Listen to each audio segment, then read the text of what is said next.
Before we dive into the video, I do want to ask a favor, guys.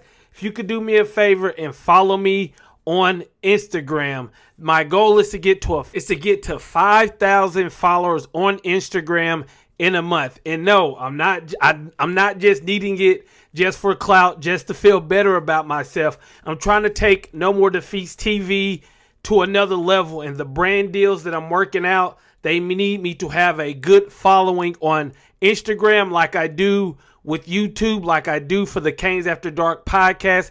So if you could do me a favor, hit the link in the description or in the comment section. It'll send you over to Instagram and hit that follow button. With the way the last season ended, is it just nice to have something different? Learn new offense, some new faces on the coaching staff.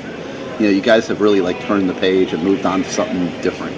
I really don't want to talk about 2019. 2019 is over. I'm on 2020 right now. But man, I'm excited about this show. And spring practice is here, man. And I'm trying not to drink the Kool-Aid. I told myself I'm one, and I'm not drinking it totally, okay? Right now, it's in the fridge. I haven't even put the sugar in it. I haven't even shaken it up yet. So let me tell you right now, okay? What I do know is I'm excited that it's spring practice.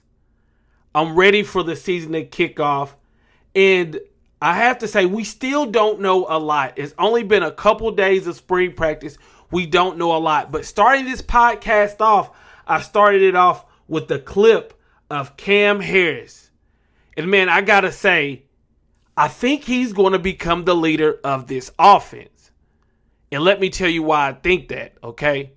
I believe he's going to become the leader because of the way he was vocal on Twitter, right? Okay, Lorenzen Lingard leaves. He sends out a message that's saying, hey, you're either with us or you're against us. I don't know exactly if that's what the tweet exactly said, but I'm paraphrasing here. Okay, and then throughout Twitter, he still lets everybody know it's Canes versus the world. And in my mind, I'm thinking, hey, I hope Cam ain't just being Twitter fingers. I hope he's actually putting in the work. Well, Manny Diaz gets in front of the media, and the first person he names, the very first person that he brings up talking about working hard, talking about putting in extra work is who? Cameron Harris. He talks about how Cameron has been in there doing above and beyond, doing more than what's expected.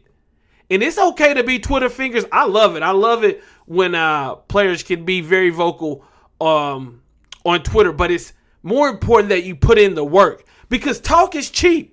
Putting in the work is going to cost you a little bit. Putting in the work and grinding and going to the weight room extra, getting it in with Coach Feely, working on his explosiveness like he said he was doing, it's big time. And I think once I heard Manny say that, I fully believed it.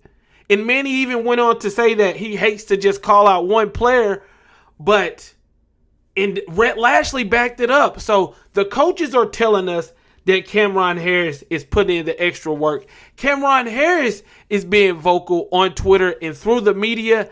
He's saying some exciting things. And I think one of the most exciting things he said was he shut the reporter down quick.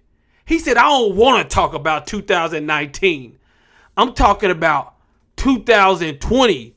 It's a new year, and we ready to ride that 2020 vision, and I am down for it.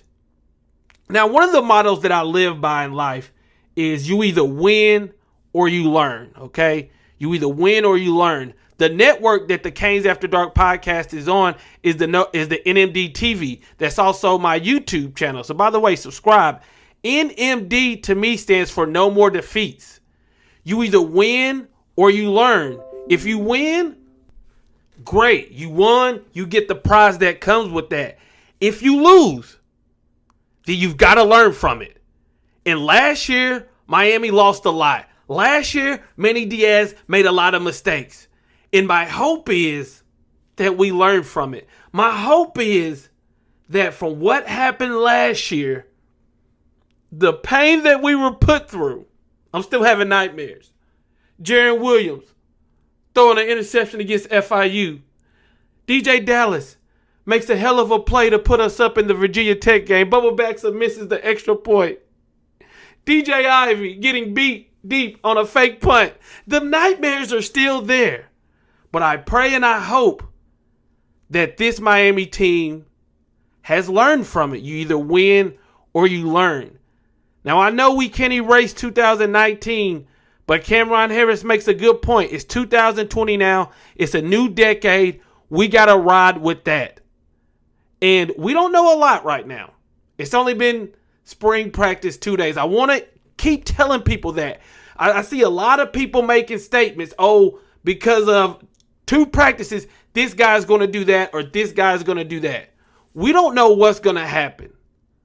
But what I do hope happen is Manny Diaz and these players, they learned and they're ready for 2020.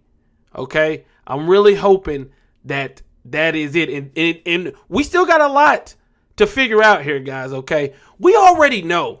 You look, when people, Matt, who's going to join us, Anthony, who joined us, and they both have been at the practice, they're telling us things that we know.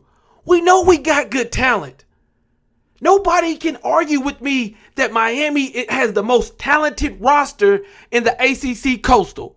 We know that. And when we see these guys in helmets, in shirts, we know that they look the part. We know that they got the talent. The thing is, we got to do it on the field. Manny Diaz, did you learn better game management? Manny Diaz, are we going to start Gregory Rousseau every game this year and make sure that doesn't happen this year? Are we going to learn that we've got to be better prepared after the bye week? So right now, I'm doing my best not to bring up 2019. I'm trying to get on Cameron Harris level. It's kind of hard for us and for you who's listening to this podcast to just totally erase 2019, to totally get into that 2020 vision.